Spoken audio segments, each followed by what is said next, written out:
Dans ce tutoriel, nous allons reproduire cet effet de dissolution du texte par le mouvement. Nous allons donc commencer par créer une nouvelle compo, dans laquelle nous allons créer un plan 3D, ainsi qu'une caméra qui va faire face au plan.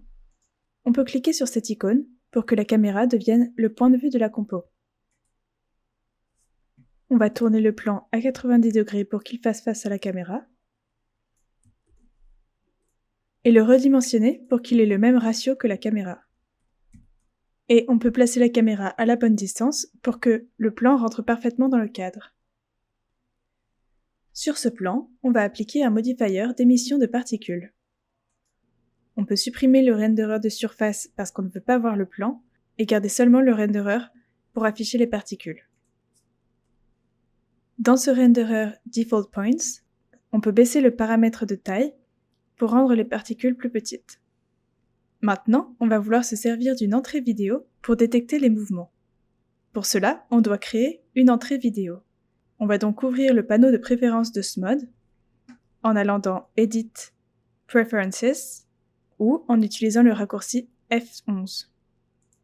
Dans le panneau de préférence, dans la section Video Input, je vais ajouter une nouvelle entrée vidéo en cliquant Add et pour ma part, je vais sélectionner la caméra intégrée de mon laptop. On clique Apply Changes pour que les changements soient bien pris en compte. On peut fermer ce panneau de préférence et vérifier dans le panneau des devices que l'entrée vidéo a bien été créée. On voit qu'on obtient bien des informations en temps réel. On peut désormais créer un calque d'entrée vidéo dans la compo. Je vais mettre cette vidéo à la bonne taille et la retourner car elle est actuellement en miroir.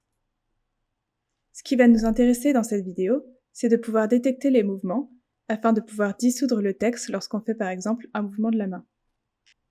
Pour cela, on va utiliser le modifier Optical Flow. On va augmenter ce nombre d'itérations au maximum et on peut voir que maintenant, si je bouge la main, un mouvement est bien détecté. On va se servir de cela pour affecter les particules. On va ajouter un champ Field à nos particules et on va sélectionner Normal Map Texture Layer. Je vais désactiver cette entrée vidéo pour le moment pour qu'on puisse voir les particules. On va donc avoir une Normal Map en entrée qui va déterminer dans quelle direction les particules vont aller. On peut augmenter la taille à 10 mètres pour bien voir la déformation et augmenter la force à 100. Je peux augmenter le taux d'émission de particules pour qu'on voit bien ce qui se passe. On voit que les particules sont déviées par cette normal map qui contient actuellement un dégradé linéaire.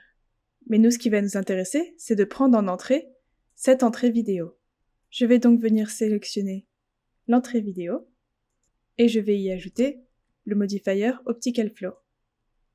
Si on ne bouge pas, on ne voit aucune déformation. En revanche, si on fait un mouvement, on voit que cela affecte les particules.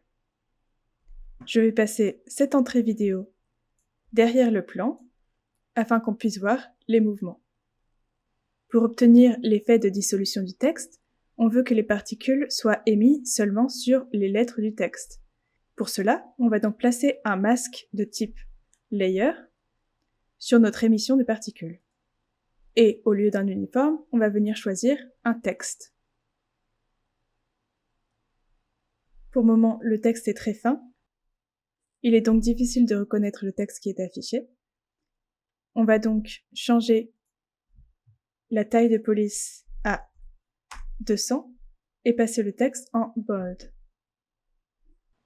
Pour le moment, les particules ont une vitesse initiale, ce qui fait qu'il est assez difficile de distinguer le texte affiché.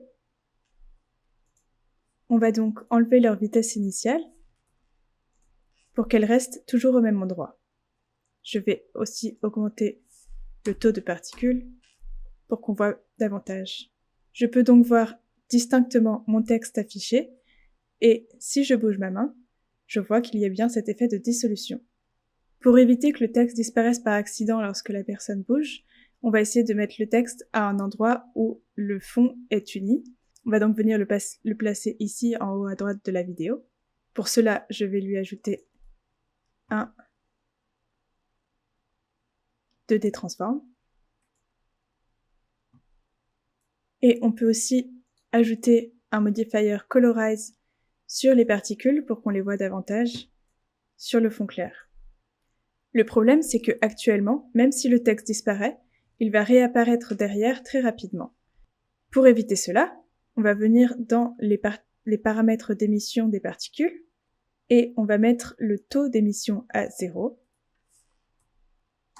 et décider d'émettre des particules à la main lorsqu'on le veut. Donc on va mettre un nombre important de particules.